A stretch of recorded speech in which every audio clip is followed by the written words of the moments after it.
All right, so yesterday we found inverses of quadratic functions, which led us to square root functions. So now we're going to find inverse of square root functions, which is going to lead us to quadratic functions, okay?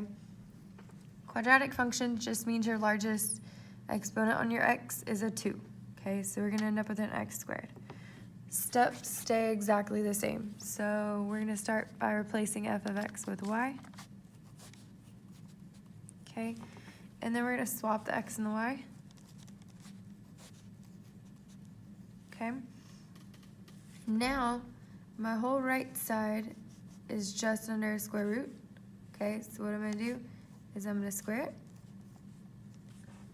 and I get x squared equals the square cancels, so I get y minus 5. Okay, and then I'm still working to get y by itself, so I'm going to say plus 5, and we get y equals x squared plus 5. And that would be our answer. Okay? Pretty easy, right? Similar to what we've already done. If you wanted to rewrite it with the f inverse of x, right, to denote that it's the inverse function of your f function, then you would write f inverse of x equals x squared plus 5. Okay?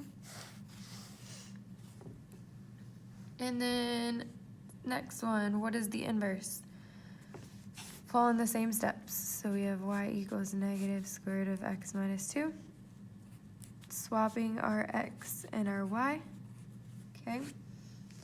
Now, last time when we were kind of at this place, we went ahead and squared both sides.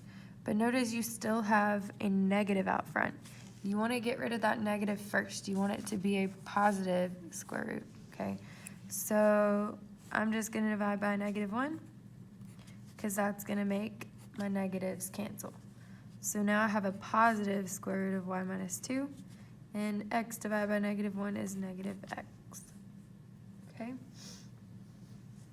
Now we are going to square both sides, okay? So I get, these cancel, y minus 2 equals a negative x squared, okay? And then I'm going to add 2 on both sides,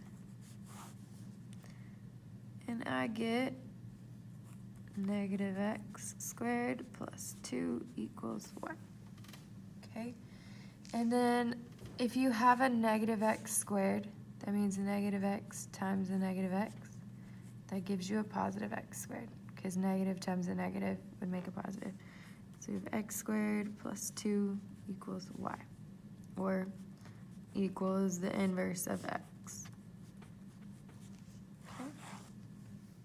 All right, still same steps being applied. Y equals negative square root of x minus 8. So we are going to swap my x and my y. Notice my minus 8 is not underneath my square root, okay? That means I need to, so I'm working on getting this positive square root of y by itself. So I need to cancel out this minus 8. If you looked at our example before, we had minus 5 or minus 2 under the square root, okay? Here, my minus 8 is not under my square root. I've done a lot of minuses. Let's make it a plus, okay?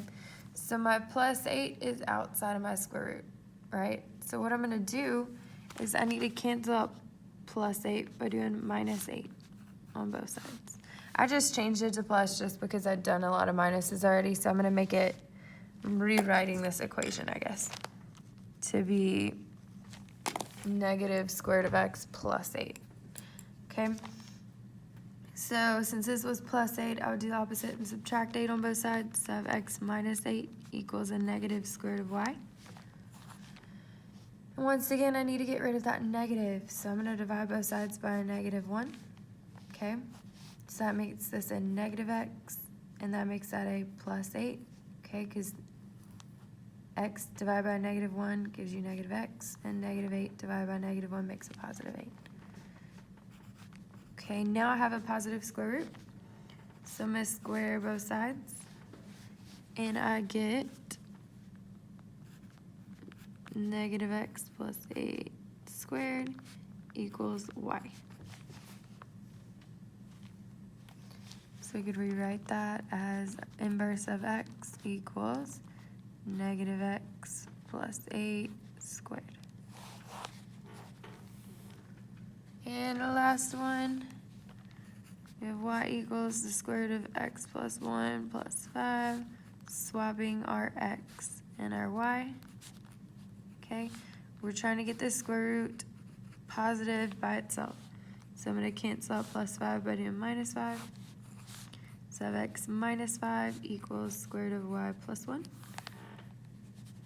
The plus 1 is under the square root, so I'm going to square the whole thing on both sides. So I get y equals x minus 5 squared plus 1. All right, so now we need y by itself, okay? We had the square root of y plus 1 by itself, got rid of our square root. Now we need y by itself, so what we're going to do is we're going to subtract 1 from both sides. So I get x minus 5 squared minus 1 equals y, or the inverse of x equals x minus 5 squared minus 1. And that's it.